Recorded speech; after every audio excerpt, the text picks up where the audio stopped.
ஓதுவார் அவர்களினுடைய ஏற்புரையை நாம் இப்பொழுது செவிமடுக்கலாம். வாருங்கள், வணக்கத்திற்குரிய ரமணி சீனிவாசன் ஐயா அவர்கள்.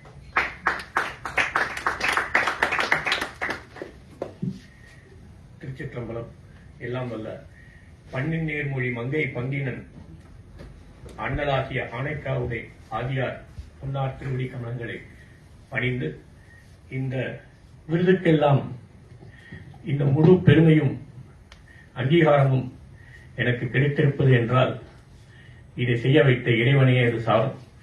விண்ணினை விரும்ப வைத்தார், வேள்வியை வேட்க வைத்தார், பண்ணினை பாட வைத்தார், பக்தர்கள் பயில வைத்தார், மண்ணினை தாவ நீண்ட மாலினுக்கு அருளும் வைத்தார், கண்ணினை நெற்றி வைத்தார், கடிப்பாலை சேர்ப்பனாரே. இது மட்டுமா?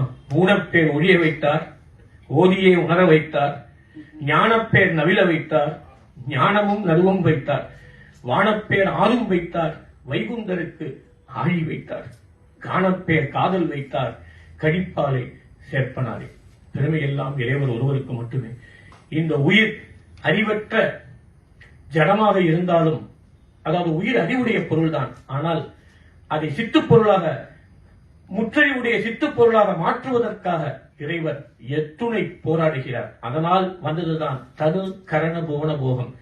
தனு என்றால் உடல், கரணம் என்றால் உறுப்பு, புவனம் என்றால் உலகம், போகம் என்றால் இன்ப துன்ப நுகர்ச்சி. இத்தனையும் இந்த இறைவர் இந்த உயிரோடு அத்துவிதமாக, அதாவது இரண்டர கலந்து உடலுள் உயிராகி கலப்பினால் ஒன்றாகவும், கண்ணொளியில் சூரிய ஒளி போல் பொருட்தன்மையால் வேறாகவும், கண்ணொளியில் ஆன்ம ஒளி போல் உயிர்க்கு உயிர் தன்மையதாய் உடனாகவும் இரண்டர கலந்திருந்து இந்த உயிர்களுக்கு, இத்துணை உயிர்களுக்கும் பல் உயிர்க்கும் துணையாக இறைவர் அருள் பாலிக்கிறார் என்றால் அவர்தானே இத்தனைக்கும் காரணம். அதனால் தானே சுந்தரர் சொன்னார், ஆக்கும் அழிவும் அமைவும் நீ என்பன் நான், சொல்லுவார் சொல் பொருள் அவை நீ என்பன் நான், நாக்கும் செவியும் கண்ணும் நீ என்பன் நான், நலனே இனி நான் உன்னை நன்குணர்ந்தேன். இறைவருக்கு நலன் என்ற பெயர். வேறு விதமாக சொன்னால் சம் கரண். சம் என்றால் நன்மை, கரண் என்றால் செய்பவன், சங்கரன் என்றால் நன்மையை மட்டுமே செய்பவன் அந்த இறைவன். அவருக்கு இன்னொரு பெயர் நலன் என்று சுந்தரர் சொல்லியிருக்கிறார். என்றால் அந்த நலனை நாம் வழிபட வேண்டாமா? அவருடைய புகழை பாட வேண்டாமா? இந்த 7 பிறப்பு என்ன என்பதனை இந்த இடத்திலே நான் சொல்ல விழைகின்றேன். அந்த 7 பிறப்பு என்னவென்றால் மனிதர், தேவர், விலங்கு, தாவரம், ஊர்வன, நீர்வாழ்வன, பரப்பன, இத்துணை பிறவிகள் இருக்கின்றன.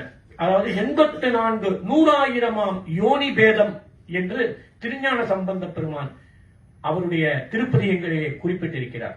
அதை 4 விதமாக சொன்னால் அண்டசம், ஸ்வேதசம், உற்பிட்சம், சராயுசம். அண்டம் என்றால் முட்டையிலிருந்து தோன்றுவது, உற்பிட்சம் என்றால் பீஜம் விதையிலிருந்து தோன்றுவது, சராயுசம் என்றால் மனிதர் கருவிலிருந்து தோன்றுவது, அண்டசம், ஸ்வேதசம்.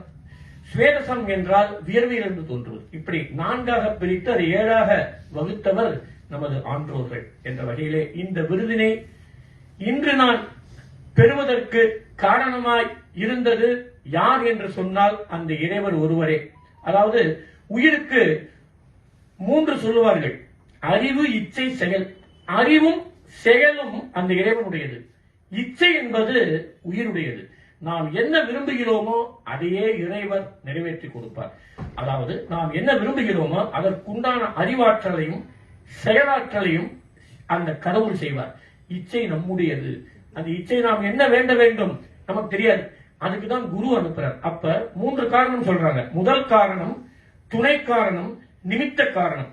அதாவது ஒரு குடம் உருவாவதற்கு முதல் காரணம் அந்த களிமண், துணை காரணம் அந்த சக்கரமும் தீரியும், நிமித்த காரணம் குயவனுடைய வாழ்வாதாரம். அதுபோல உயிர் நற்கதி அடைய வேண்டும் என்று சொன்னால் அதற்கு 3 காரணங்கள். ஒன்று முதல் காரணம். முதல் காரணம் எது தெரியுமா? அந்த உயிர் செய்த தவம். இரண்டாவது துணை காரணம் யார் என்றால் குரு. நிமித்த காரணம் யார் என்றால் சிவபெருமான். சிவபெருமான் தன் வாழ்வாதாரத்திற்காக எதையும் செய்யவில்லை. அவருக்கு என்ன வாழ்வு? நாம் எல்லாம் வாழ வேண்டும், இந்த உயிர்கள் எல்லாம் ஈடற வேண்டும், விடிவு காலம் அதற்கு பிறக்க வேண்டும், அதனுடைய இடம் என்ன என்பதை அதை அறிந்து கொள்ள வேண்டும் என்பதற்காக இந்த தனு கரண புவன போகத்தை படைத்தார். இப்படியாக இறைவன் நமக்கு எல்லா விதமான நன்மைகளையும் இந்த உயிர்களுக்கு செய்து வருகின்றார் என்றால் அவரை நாம் வழிபட வேண்டாமா? அதற்கு முக்கிய காரணம் குரு. இந்த இடத்திலே நான் அதை சொல்வதற்கு மிகவும் கடமைப்பட்டுள்ளேன். என்னுடைய தாய் தந்தையர் எல்லாவற்றிற்கும் காரணமாக இருந்தாலும் என்னுடைய குரு துணை காரணமாக இருந்து இந்த நெறியே செம்மை நெறி. அதாவது எது செம்மை நெறி? அவனே தானே ஆகிய அன்னறி, அவனே தானே ஆகிய அன்னறி ஏகனாகி இறைவனி நிற்றால் மலம் மாயை தன்னிடும் வல்வினை என்றே என்பது சிவஞான போதம். அவனே தானே ஆகிய அன்னறி ஏகனாகி இறைவனி நிற்க மலம் மாயை தன்னொடும் வல்வினை என்றே. அதாவது ஏகனாகி நிற்றல், இறைவனி நிற்றல். ஏகனாகி நிற்றல் என்றால் நான் என்ற ஒரு முதல் இல்லை. அப்ப நான் எங்க வரும்? நமக்கு எந்த செயலும் இல்லை, எல்லாம் உன்னுடைய செயல். இறைபணி, இறைபணி என்றால் அதாவது ஏகனாகி நிற்றல் என்றால் தன்முனைப்பு நீங்கி அகம்பாவத்தோடு இல்லாமல் எல்லாவற்றையும் செய்து முடிப்பவன் ஈசன் ஒருவனே என்ற ஒரு நிலைப்பாடு நம் அனைவருக்கும் வர வேண்டும். அது மட்டுமல்லாமல் செய்கின்ற செயல் அனைத்தும் இறைவனுடைய திருவருளாலே நடக்கின்றது என்ற வகையிலே என்னுடைய குருநாதர், என்னுடைய தாய் மாமா சிவராகவன் ஐயா அவருடைய உபதேசத்தினாலேதான் இந்த நெறியை நான் பின்பற்ற தொடங்க ஆரம்பித்தேன். அந்த வகையிலே அவருடைய பொன்னார் திருவடி கமலங்களை இந்த இடத்திலே நான் நினைவு கூறுகின்றேன். இத்துணை பெருமைக்கும் என்னுடைய குருநாதர் ஒருவரே காரணம். அதன் மூலமாக எனக்கு சுந்தரமூர்த்தி நாயனாரை காட்டிக் கொடுத்தார். சுந்தரர் தம்பிரான் தோழர் என்ற ஒரு பட்டத்தை பெற்றவர் சிவனாரிடத்திலே. இது ஒரே ஒரு இடம் சொல்ல விரும்புகிறேன். அதாவது சிவபெருமான் எதை விரும்பி கேட்பார் என்பதை நீங்கள் அறிந்து கொள்ள வேண்டும். ஒரு இடத்துல சொல்றார், திருக்குறிப்பு தொண்ட நாயனார் வரலாற்றுல என்ன சொல்றார் அப்படின்னா, எண்ணில் ஆகமம் இயம்பிய இறைவர் தாம் விரும்பும் உண்மையாவது. சிவபெருமான் விரும்புறது ஒண்ணு இருக்கான். அது என்ன? எண்ணில் ஆகமம் இயம்பிய இறைவர் தாம் விரும்பும் உண்மையாவது பூசனை என்று உரைத்தருள அண்ணனார் தன்னை அர்ச்சனை புரிய ஆதரித்தாள் பெண்ணின் நல்லவளாயின பெருந்தவ கொழுந்து. சிவபெருமான் விரும்புவது பூஜை. அது யார் செய்யணும்? பக்குவம் உடையவங்க தான் செய்யணும். அந்த பக்குவம் உடையவர் யார் என்றால் அம்பாள் ஒருத்தர் தான். இப்படி சொன்னாரா? ஆனா அதே சிவபெருமான் வேறு ஒரு இடத்துல இதை விட பெரிய பூஜை ஒண்ணு இருக்கு அப்படின்னு சொன்னார். எங்கன்னா சுந்தரத்தை சொன்னார். மற்ற நீ வன்மை பேசி வந்தொண்டன் என்னும் நாமம் பெற்றனை நமக்கும், பாருங்க ரொம்ப முக்கியம், நமக்கும்னு சொன்னார். அப்ப யாரை சேர்த்துக்கிட்டார்? அம்மையை சேர்த்துக்கிட்டார்.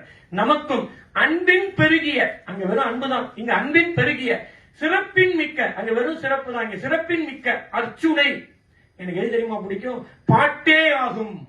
ஆதலால் மண்மேல் நம்மை சொற்றமிழ் பாடுக. வேற மொழியில சொல்லல, தமிழ் மொழியை சொன்னார். சொற்றமிழ் பாடுக என்றால் சொன்னவர் யாரு? தூமறை பாடும் வாயார். தூய மறை, சம்ஸ்கிருத மொழியில் இருக்கிற அந்த வேதத்தை மொழிந்த சிவபெருமான் தானே விரும்பி கேட்பது எது தெரியுமா? நல்லிசை ஞான சம்பந்தனும் நல்லிசை நாவுக்கரசரும் பாடிய நற்றமிழ் மாலை. எவ்வளவு அருமையா இருக்கு பாருங்க. அந்த நற்றமிழ் மாலையை நீங்க ஒண்ணும் பண்ண வேணாம், சொல்லியவே சொல்லி அவங்க சொன்னதை திரும்ப சொன்னா போறோம். ஏற்று உகப்பானை ஏற்றுக்கொள்வார், மகிழ்ச்சி அடைவார். கல்லியர் மனத்தை கசிவித்து, கல் போன்ற மனம் கூட கசியும். இப்பதான் சொன்னாங்க ஐயா, கல்லை கனிவிக்கும் அந்த தமிழ் சொல்ற கல்லியல் மனத்தை கசிவித்து, கசிவிக்க செய்யும், கசிவிக்க மட்டுமா செய்யும், கடலடி காட்டி அவருடைய திருவடி. கடல்ங்கிறது காரணாகமம், அடி என்பது காமிகாகமம். இரண்டாகமத்தை சொன்னார். கடலடி காட்டி என் கலைகளை இருக்கும், என் பந்தங்களை எல்லாம் இருக்கும். வள்ளிகள் வானவர் வணங்க, தேவர்கள் எல்லாம் வணங்குறாங்க சிவபெருமான. வணங்க நின்றவனை வலிவலந்தனில் வந்து கண்டேனே என்று சொன்னால் இந்த தமிழ் எத்துணை சிறப்புடையது. நற்றமிழ் வல்ல ஞான சம்பந்தம். எந்த இடத்திலும் திருஞான சம்பந்த பெருமான் தம்மை அந்த பதிகம் பாடும் பொழுது தமிழோடுதான் சொல்ற, தன்னை இணைத்துக் கொண்டு நற்றமிழ் வல்ல ஞான சம்பந்தன், தமிழ்ஞான சம்பந்தன், முத்தமிழ் விரகர் என்ற தமிழுக்கு முக்கியத்துவம் கொடுத்து அவருடைய திருநாமத்தை அவர் பதியங்களே சொல்றார். தமிழோடு இசைப்பாடல் மறந்தறியேன் அப்பர் சொல்றார். நாவின் இசை அரையனோடு தமிழ்ஞான சம்பந்தன் யாவர் சிவன் அடியார்களுக்கு அடியானடி தொண்டன் தேவன் திரு கேதாரத்தை ஊரனுரி செய்த பாவின் தமிழ் வல்லார். அங்கே தமிழ் சொல்றார். பாவின் தமிழ் வல்லார் பரலோகத்திருப்பார் என்று சுந்தரர் சொல்றார். இப்படியாக இந்த தமிழ் சிவனாருடன் எப்படியெல்லாம் கலந்திருக்கிறது என்பதை அறிந்து பார்க்கும் பொழுது என் மனம் நெகிழ்கின்றது. இந்த விருதை அளிக்கும் அம்மா அவர்களுக்கும் இதற்கெல்லாம் முக்கியமான காரணமாக இருக்கும் அன்னை அகிலாண்ட நாயகி அம்மை உடனமர் ஆணைக்கா அண்ணலாரையும் என்னுடைய குருநாதராகிய சிவராகவன் ஐயாவையும் என்னை பெற்றெடுத்த தாய் தந்தையர் என்னுடைய தாய் சந்திராமையார் என்னுடைய தகப்பனார் ரமணி ஐயா அவர்களையும் இந்த இடத்திலே நான் வணங்கி முக்கரணங்களால் வணங்கி இந்த பிறவியினுடைய பயன் ஒரே ஒரு பாட்டு சொல்றார். மானுட பிறவிதானும் வகுத்தது மனம் வாக்கு காயம் ஆனிடத்து ஐந்தாடும் அரண்மணிக்காகன்றோ சிவஞான சித்தியார் வாக்கு. மனம் வாக்கு காயம் மனித பிறவியினுடைய முக்கியமான இது என்ன தெரியுமா? மனம் சிந்தை, வாக்கு சொல், காயம் செயல், இவை மூன்றுமே அரண்மணிக்காக மட்டுமே என்று வேறு எதற்கும் இல்லை என்ற ஒரு அருமையான உபதேசத்தை கொடுத்து இந்த உபதேசம் மூலமாக அனைவருடைய கவனமும் இதிலே ஈர்க்கப்பட்டு அவர்களும் இந்த வழியில் சென்றால் நிச்சயமாக 7மா பிறப்பிலிருந்து நாம் விடுபடலாம் என்று சொல்லி விடைபெறுகின்றேன். திருச்சிற்றம்பலம். நமசிவாயவாறு அவனுங்களாலே அவன் தான் வணங்கி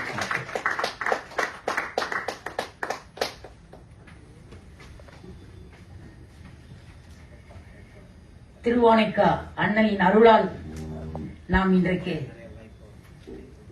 ரமணி சீனிவாசன் ஓதுவார் அவர்களுடைய இந்த மிகச்சிறந்தது ஒரு ஏற்புரையை கேட்டு மகிழ்ந்தோம். தெய்வத்தமிழால் நம்ம எப்படி ஒரு 7 மணித்துளிகள் கட்டி போட்டார் என்பதை நாம் எண்ணி பார்க்கலாம். 7 பிறவியிலிருந்து நீங்குவதற்கு 7 மணித்துளிகளே போதும். நல்லா கை கட்டுறதே சரியா இல்ல. அது எப்படி இருக்குன்னா ஒரு வேலையை ஏனோ தானும் செய்தா எப்படி இருக்கும் அது மாதிரி இருக்கும். உங்க கைத்தட்டல் எப்படி இருக்கும்னா இந்த ஒரு நிமிஷம் எடுத்துக்கிறேன் இந்த டெமோக்காக, வேற வழி இல்ல. அதாவது இந்த 2 விரல் வெளியே இருக்கணும், 3 விரல் உள்ள இருக்கணும். அப்பதான் கைத்தட்டல் அழகா வரும். நீங்க எப்படி தட்டுறீங்கன்னா இப்படி தட்டுறீங்க. இது கிராமத்துல சாணி தட்டை தான் பயன்படுத்துவாங்க. நீங்க இப்படி தட்டுறீங்க, அப்படி தட்டக்கூடாது. உள்ளங்கை காற்று உள்ள போனா ஓசை சரியா வராது. காற்று உள்ளேயும் வெளியும் இருந்தாதான் ஓசை சரியா வரும். உடலும் அப்படிதானே, காற்று உள்ளேயும் வெளியும் இருந்தாதான் மனுஷன் உயிரோட இருப்பான் இல்லைங்களா? அது மாதிரி கைத்தட்டல் ரொம்ப சரியா இருக்கணும். நான் இதெல்லாம் மேடை பேச்சு தமிழ் குழந்தைங்களுக்கு வகுப்பறையில சொல்லும்போது சொல்லுவேன். கைத்தட்டல் அவ்வளவு முக்கியம். ஒரு நல்ல பேச்சுக்கு அரங்க மக்கள் கை தட்டிட்டாங்கன்னா இரவு கட்டில படுத்தா கூட நாமும் கைத்தட்டி உருண்டு கீழே விழுந்துருவோம். அதுதான் நல்ல பேச்சு அடையாளம் என்று மாணவர்களுக்கு நான் சொல்லுவேன். அதுபோல நல்லா கைத்தட்டுங்க. அடுத்து நாம் நண்பர் யோகேஷ்குமார் அவருடைய செல்ல இருக்கிறோம்.